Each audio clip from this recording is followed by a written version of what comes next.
LG 세탁기 고장이 안 나죠. LG는 가전이나 세탁기가 하나도 고장이 안 나요. 모터가 정말 잘 만들거든요. 국내 대기업들이 바로 반도체 제품 만드는 게 아니라 반도체 장비에 뛰어들었다는 건 굉장히 고무적이라고 볼 수 있을 것 같습니다. LG전자라고 하는 기계장치를 잘 만드는 이 기술력은 당연스럽게 반도체 후공 장비로 들어갈 수가 있습니다. 초기 단계긴 하지만.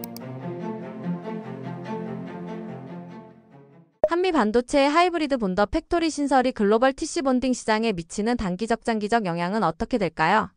네, 실제 반도체 기업의 공정의 미세화라고 하는 것들이 점점 어려워지면서 이 웨이퍼 공정이죠. 이렇게 둥그렇게 만들어도 웨이퍼 공정이 미세화가 너무 어려워졌게 됐습니다. 그러면서 이제 후공정이라고 할 수 있는 거죠. 기존에는 패키지 공정이었었고, 예전에는 이 패키지 공정을 이 프라핏이 아니라 코스트라고 했었습니다. 코스트라고 하는 게 이거 하나의 서비스에 불과하기 때문에 비용이 돈 만드는 거지 돈을 버는 건 아니더라고 했었는데, 이게 이제 2014년 정도로 해가지고 소위 어드밴스드 패키지라고 하는 것들이 확 드러나기 시작하면서부터 이 패키지 공정이라고 하는 게 중요성이 엄청나게 올라가기 시작했었죠. 그래서 그때쯤에 나왔던, 이게 결국에 공정이기 때문에 공정은 소재, 부품, 장비가 필요합니다. 거기서 장비 회사 중에서 바로 한미 반도체라고 하는 아주 독특한 회사가 이제 등장을 했습니다. 실제로 한미 반도체는 2003년도 정도 때 삼성과의 소송전으로서 유명하게 됐었습니다. 무슨 얘기냐면 지금도 삼성전자가 한미 반도체는 거래하지 않는 가장 큰 이유는 여러분도 많이 들어보셨을 것 같아요. 그러니까 삼성전자의 장비 자회사였던 스테코라고 하는 회사가 거기에서 실제로 이제 한미 반도체 갖고 있었던 현재 유사한 장비입니다. TC 본더라고 하는 형태 반도체 공정 중에서 어떤 거에 반도체의 장비, 다이들을 붙이는 작업을 진행을 할 때 하는 장비인데, 이것의 기술력을 거의 이제 100개씩 해가지고 이제 그것들이 서로 소송전을 맞아가지고 나중에는 NCND로 알겠습니다, 우리끼리 그냥 보지 말아요 정도로 해서 끝나버렸던 상황은 있었고, 근데 한미 반도체는 아주 대단한 게 절치부심해가지고 그 공정 장비를 끝까지 개발해서 현재 거의 업력이 30년 넘어가게 됐죠. 근데 현재 이 TC 본더라고 하는 형태 장비에서는 글로벌 넘버원이 될 정도로 돼버렸습니다. 동일하게 이제 뭐 어떤 분들은 뭐 TSMC 한미 반도체를 그 후공정계 ASML이다 뭐 이런 얘기도 하시는 분도 있는데, 뭐 그 정도까지 대단한 기술력이라고 보기는 어려울 수도 있겠으면서도 이 오래된 구력, 이 장비의 오래된 구력은 가장 중요한 게 바로 이 수율 달성에 아주 직접적 영향을 미친다는 게 있습니다. 말하자면 한미 반도체 장비를 쓰지 않으면 수율 달성이 어렵다는 게 분명히 있겠죠. 그럼 수율 달성은 왜 어려워지냐? 말하자면 이게 설계도를 가지고 그대로 베낀다고 해서 한미 반도체 장비를 흉내를 못 내는 겁니다. 왜냐하면 반도체 장비는 아무리 적어도 10,000개 이상의 부품을 가지고 있고요, 아니면 30,000개까지, 혹은 ASML 장비는 60,000개 가까운 정도의 부품 개수 갖고 있거든요. 이 부품들이 각각 어떻게 움직이고 최적화가 되는지는 정말 아주 오래된 숙련을 가지고 가능할 수 있을 것 같습니다. 그래서 한미 반도체가 갖고 있는 TC 본더의 독점률 같은 경우나 점유율이 현재 글로벌 뭐 탑 10에 들 정도의 장비 수준을 갖게 되는 것이고요. 그 TC 본더에서는 독보적인 1등을 가지고 있는다고 볼 수 있겠습니다. 그래서 현재 하이브리드 본더 팩토리 신설 같은 경우는 실제로 한미 반도체 장비는 만들면 팔리는 경우가 되게 대부분 되어 있기 때문에, 이것은 기본적으로 그 정도 패키지 공정 자체가 프라핏이라고 하는 것에 정말 중요하게 작용이 됐다. 그 중에서도 현재 기술 변화가 아주 크지 않은 바에야 현재 이제 한미 반도체에서 만들고 있는 이 본더 장비 같은 것들의 기술력이 중요하다는 거가 필요하다는 거 하는 것이 여러분 말씀드릴 수 있겠고, 당연히 한미 반도체 매출 같은 것들은 여전히 늘어날 수 있다고 말씀드릴 수 있겠습니다. TC 본딩과 하이브리드 본딩 기술의 기본 원리와 차이점은 무엇이며 각각의 장단점은 무엇일까요? 네, 한미 반도체는 말씀드렸다시피 TC 본더라고 하는 것이 대표적인 경쟁력을 갖고 있는 장비라고 볼 수 있을 것 같습니다. 그러면 TC 본더가 뭐냐 봤을 때, TC가 뭐냐면은 서모가 이제 열이 있겠죠. C가 컴프레시브입니다. 맞으면은 열과 압력을 통해서 각 반도체 다이들을 붙이는 공정이라고 볼 수 있겠는데요. 당연히 여러분 붙이면 칩이 이렇게 쌓여요. 그러면 이제 요즘 HBM3E 같은 경우가 반도체 다이가 12개가 쌓입니다. 이 칩은 1cm가 안 돼요. 1cm 정도 되는 정도에 되는 칩이 있을 때, 1cm 되는 칩이 이렇게 위로 쌓이는데, 1cm 쌓일 때 얘네들이 움직일 수 있는 소위 얘네들이 10개가 막 쌓일 때, 여러분 샌드위치를 만들 때도 옆으로 튀어나가기도 하고, 게임하실 때 보면 젠가도 이렇게 빌딩 쌓을 때 계속 흔들리지 않습니까? 근데 여기는 지금 마이크로미터 단위라고 하는 10⁻6승 정도, 머리카락 굵기 정도로 흔들어지면 되면 공정상 문제가 생기지 않습니까? 이게 수율상 문제가 되는데, 이 정도의 12개를 칩을 쌓아 올려도 문제가 안 된다는 얘기 무슨 얘기냐면 그 정도로 얘네들을 실제 가본딩을 통해서 막 쌓아 올릴 때 이런 것들의 문제가 안 생긴다는 얘기입니다. 그 정도로 반도체 이 TC 본딩이라고 하는 장비에 아주 진동이나 이 미세 진동 왔다 갔다 할 게 이렇게 쌓겠죠. 쌓을 때 얘네들이 갖다가 찝을 텐데 찝을 때 문제가 안 생긴다는 거겠죠. 그 정도로 얘네들이 아주 진동 같은 것들을 제대로 잡았다고 할 수 있을 것 같은 걸 말씀드릴 수 있겠고, 그래서 이 TC 본더라고 하는 건 약간의 물리적 결합을 통해서 붙인다고 볼 수 있을 것 같습니다. 두 번째, 이 하이브리드 본딩이라고 해서 이제 각 회사들이 막 하려고 난리 피고 있는 것이고, 삼성에서 특히 이제 서력하기 위해서 하려고 하는 게 하이브리드 본딩인데, 가장 큰 차이는 무엇이냐? 이 TC 본더라고 하는 것은 반도체 후공정의 조립 공정에 가깝다고 말씀드릴 수 있겠고, 하이브리드 본딩은 반도체 웨이퍼 공정의 전 공정에 화학 공정을 쓴다고 하는 게 가깝다고 말씀드릴 수 있어요. 왜냐하면 이 TC 본더라고 하는 거는 조금 어렵지만 이렇게 약간의 얘네들이 본딩이라고 하는 게 당연히 배선에 있겠죠. 배선을 동그란 범프라고 하는 걸로 막 깔아놓습니다. 막 깔아놔요. 깔아놓은 상태에서 여기다가 액체 물질이나 필름을 넣어가지고 싹 녹이게 되면 여기가 찹니다. 이렇게 해가지고 이걸 이렇게 물리적으로 붙이는 단계인데, 하이브리드 본딩은 뭐냐면 불이라고 하는 막질하고 이렇게 뭐 절연체가 이렇게 있을 때 이것을 웨이퍼하고 웨이퍼를 다 붙여버립니다. 이건 뭐냐? 화학적으로 결합을 시켜야 돼요. 이렇게 된다면은 TC 본더라고 하는 거 대비해서 물리적 본딩이고, 하이브리드 본딩은 화학적 본딩이라고 볼 수 있을 것 같고, 그런데 여기서 쓰고 있는 물질이 어떤 것이냐? TC 본딩은 범프라고 하는 물질이 크고, 그 다음에 옆에 EMC라고 하는 물질이 카본 물질입니다. 이 두 가지가 있어요. 하이브리드 본딩은 구리라고 하는 것과 절연체입니다. 그러면 여러분 가장 중요한 거는 이 범프의 크기는 굉장히 크고 높아요. 근데 하이브리드 본딩은 이게 훨씬 더 작습니다. 말하자면 TC 본딩, 하이브리드 본딩의 가장 큰 차이는 일단 물질 차이가 있는 것이고 크기 차이가 있습니다. 당연스럽게 크기가 작고 물질이 발열이 잘 될수록에 기술력은 높아질 수밖에 없겠죠. 그러다 보니까 TC 본더라고 하는 게 기존 공정일 것이고, 하이브리드 본딩이 어렵지만은 이후의 공정이라고 볼 수 있을 것 같습니다. 그래서 물질하고 공정이라고 하는 것 차이가 다르다고 말씀을 드릴 수 있겠습니다. 각각의 장단점이라고 하는 건 TC 본딩은 기존에 썼기 때문에 안정적인 공정이라고 진행할 수 있겠죠. 그 다음에 이제 너무 이 미세하게 하게 되다 보면은 이 공정상의 마진이 줄어들게 되어 있습니다. 말하자면 TC 본딩이 하나가 20 마이크로미터 정도로 공정을 진행한다면, 하이브리드 본딩은 기본적으로 10 마이크로미터 이하로 떨어지기 때문에 이 공정 스펙이 훨씬 더 어렵기 때문에 공정 장비를 만들거나 공정을 안정화하는 데 어렵다고 볼 수 있겠죠. 그러니까 삼성전자가 HBM4를 진행하면서 하이브리드 본딩이라고 하는 걸 도전하려고 한다라고 하는 가장 큰 이유는 무엇이냐면, 기존의 TC 본더로 관련된 걸 기존의 공정으로 안 됐기 때문에 어렵지만 한 단계 뛰어넘어서 하겠다고 하는 걸로 되기 때문에 어렵지만 달성하면 유리하다라고 말씀드릴 수 있어요. 그래서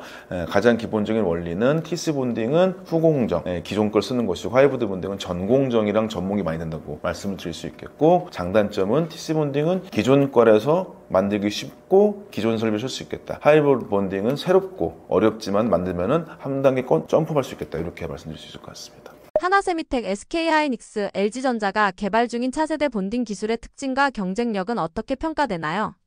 지금 SK하이닉스가 잘 되다 보니까 SK하이닉스의 소위 TC 본더 장비를 납품했었던 한미반도체에 대항해서 혹은 한미반도체랑 유사한 장비가 첫 번째로 나왔던 게 하나세미텍입니다. 그 전에 이제 있었던 장비가 ASM PT라는 장비도 있었지만 그거 이제 국외회사니까 좀 차지하기도 하고, 얼마 전에 뉴스는 LG전자까지도 현 TC 본더라고 하는 거 집중한다라고 하는 것들이 들어왔어요. 말하자면은 국내 대기업들이 바로 반도체 제품 만드는 게 아니라 반도체 장비에 뛰어들었다는 굉장히 고무적이라고 볼 수 있을 것 같습니다. 말하자면 우리나라가 삼성전자와 하이닉스만 잘 되는 걸 기대하고 있다가는 반도체 업계가 생태계가 잘 안 되거든요. 결국에 이 어플라이 머티리얼 ASL처럼 아주 거대한 형태의 장비 회사가 있는 건 아주 큰 행복이라고 볼 수 있을 것 같습니다. 그래서 이제 후공정 정도부터 해가지고 실제 이제 한화나 LG 쪽에서 LG전자까지도 장비 쪽으로 들어오게 된다는 건데, 이건 무슨 얘기냐? 기존의 한미반도체가 중견 기업으로서 대단한 기술력을 독보적으로 반도체 장비에 만들던 회사에서 자기의 자생력 있게 기술력을 막 확보했다가,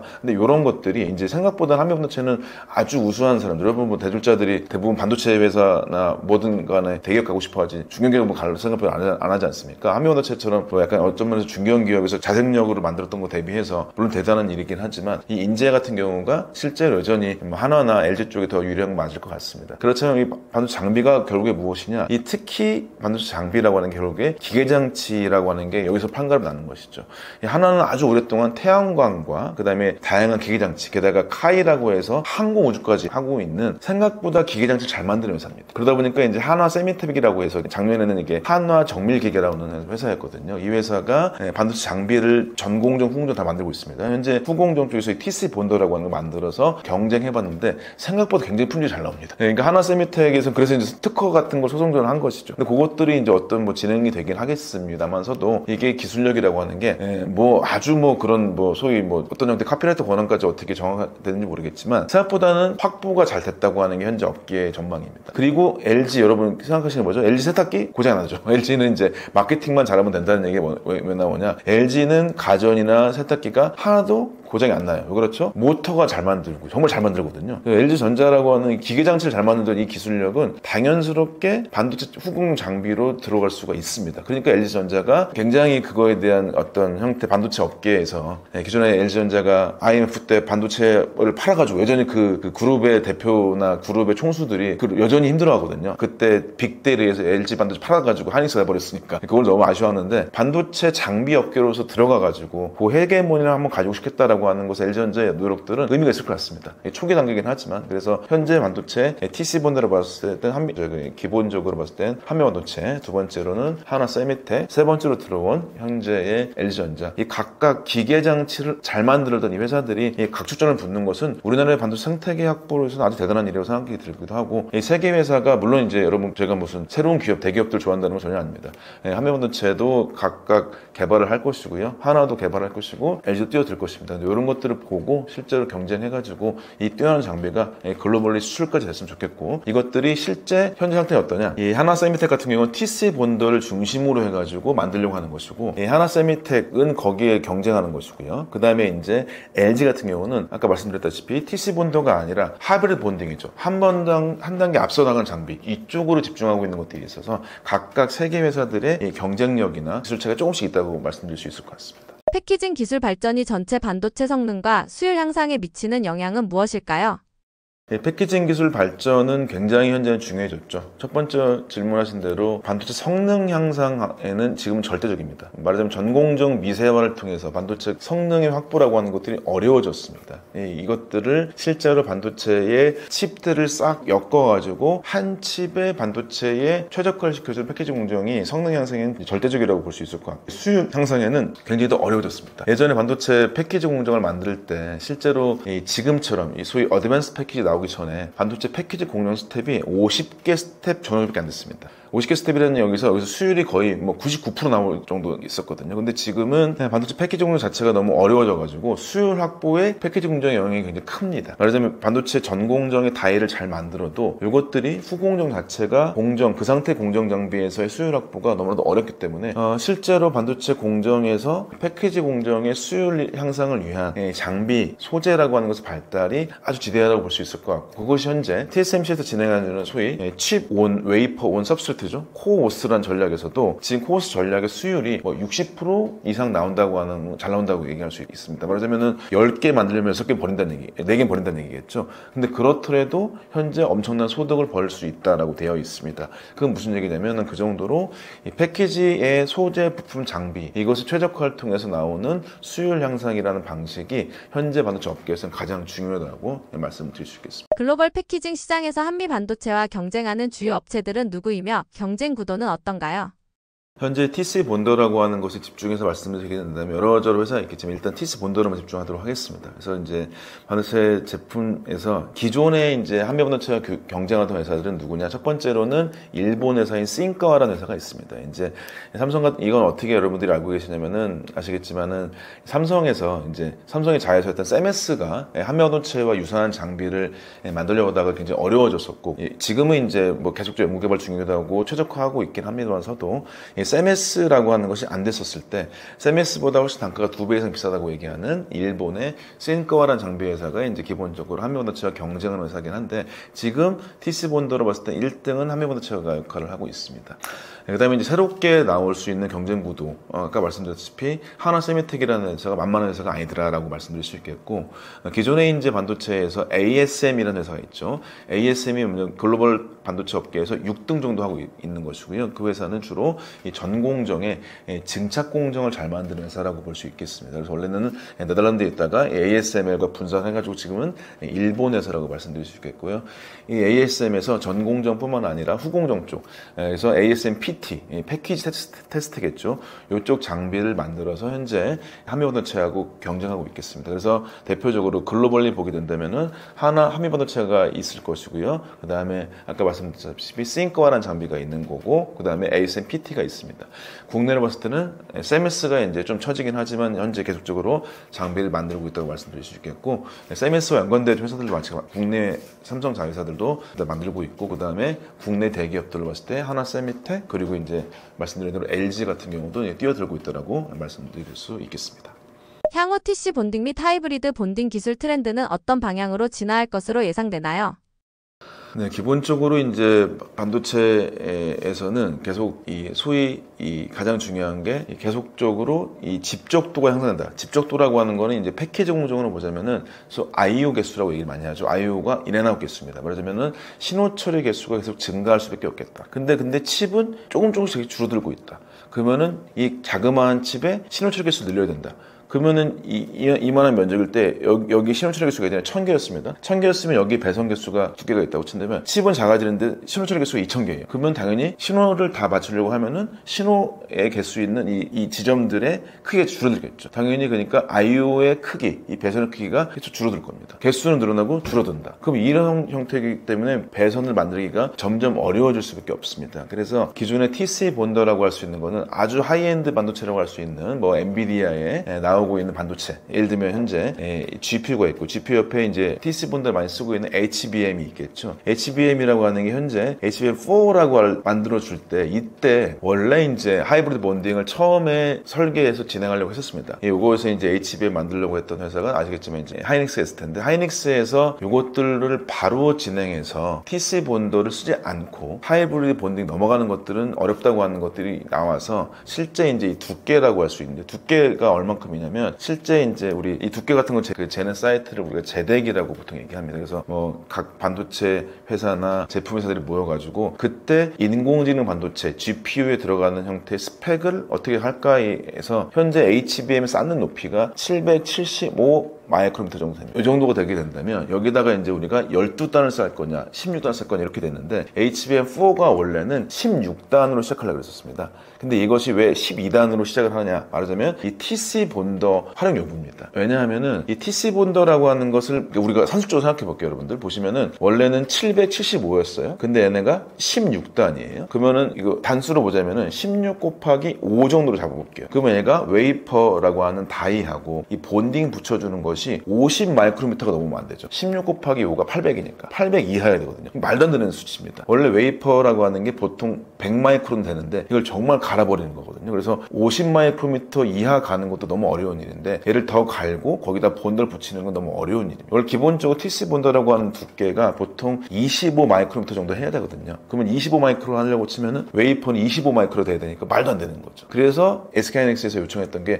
이 정도면 힘듭니다. 12단으로 시작할게요 라고 하는 거가 업계에서 받아들여져 가지고 12단 정도로 진행되는 것입니다. 그러면은 12단을 775 나누니까 이게 60에서 65 마이크로 정도 되겠죠. 65 마이크로미터 정도 되니까 이제 웨이퍼 다이가 40 마이크로미터 정도 될 거고 TC 본더가 25 정도 될 겁니다. 이래가지고 현재 12단으로 진행을 한 것입니다. 근데 만약에 삼성전자가 혹은 어떤 회사가 하이브리드 본딩 장비를 개발해서 10 마이크로미터 이하보다 훨씬 줄여가지고 하이브리드 본딩을 만든다. 그러면 얘네가 두께가 얇아지면서 단수 올라가겠죠. 당연스럽게 775 마이크로미터를 적용할 때 16단이라고 하는 걸 먼저 갈 수 있다. 근데 그거에 극복할 수 있는 가장 중요한 기술력은 하이브리드 본딩일 수밖에 없습니다. 왜냐면 웨이퍼를 더 얇게 할 수는 없거든요. 그래서 이제 여러 가지 숫자 같은 것들이 많이 나와서 어려우시겠지만, 기본적으로 그래서 하이브리드 본딩이라고 하는 거를 선점해서 수율까지 확보가 된다면은 이 12단에서 16단 같은 것들을 더 쉽게 만들 수가 있겠다. 그러면 업계의 선점은 가능할 수 있는 게 맞다고 볼 수 있을 것 같아서, 실제로 TC 본더가 여전히 쓰일 수 있겠지만서도 HBM4E라고 보통 얘기할 수 있습니다. 4가 이제 내년 정도에 상용화 될 것이고 4E가 2016년이나 2017년 정도 전후 왔다 갔다 될 수 있을 것 같은데 그때쯤 되게 됐었을 때 가장 중요한 기술은 말씀드린 하이브리드 본딩 기술이 될 수 있을 것 같습니다. 이 한미 반도체 장비를 기반으로 하는 TC 본더라고 하는 공정은 현재는 HBM3E하고 HBM4까지는 계속 쓸 수 있을 것 같습니다. 그다음에 이제 하이브리드 본딩 기술 같은 경우는 2027년 정도의 상용화 목적을 가지고 있는 것이고요. 그것들이 실제 하이브리드 공정을 먼저 확보하는 어떤 회사가 HBM 시장에서는 석권할 수 있지 않을까. 그다음에 예를 들면은 하이닉스가 만약에 석권한다면은 당연스럽게 그것이 하이닉스의 독주를 만들 수 있을 것 같고요. 삼성전자 가 지금 이 TC 본더하고 하이브리드 본딩 두 가지를 같이 하고 있거든요. 하이브리드 본딩을 먼저 할 수 있다면은 이게 실제로 HBM4E나 4 정도에서는 추격에 아주 대단한 발판이 될 수 있겠다라고 말씀드릴 수 있겠습니다. 네, 여러분 그 영상을 통해서 다시금 반도체, 그 다음에 AI, 그 다음에 관련되어진 업계에 대해서 많이 말씀을 드렸습니다. 여러분의 투자나 지식 잘 활용되기를 바라는 것이고요. 투자라고 하는 걸 좀 말씀드렸다시피 우리나라는 특히 수율 측면에서는 이게 잘 봐야 될 게 한꺼번에 바로 좋아지는 거 많이 있진 않습니다. 그래서 여러분들 너무 많은 다른 형태의 소식들이 많이 있는데 그것보다는 실제로 수율 확보가 됐다거나 빅테크 회사의 어떤 형태를 따냈거나 이런 것들이 확실한 결과가 있지 않은 바에야 만만치 않게 이제 수율 확보가 어렵다는 것을 말씀드릴 수 있겠고 그런 수율 확보에 대한 이야기들은 부족하지만 제 책에 보시면 실제 수율의 측정이나 이 수율이 왜 어려운 것이냐 수율에서 왜 소부장이나 협력이 중요한 것이냐에 대해서 말씀드렸기 때문에 한번 좀 확인해 보시면 좋을 것 같습니다. 하여튼 여러분 반도체 업계에 대한 무한한 관심을 가져주시고 소버린 AI까지 생각해서 한국 반도체가 계속적인 경쟁력과 여러분의 투자 수익을 이끌었으면 좋겠습니다. 감사드립니다.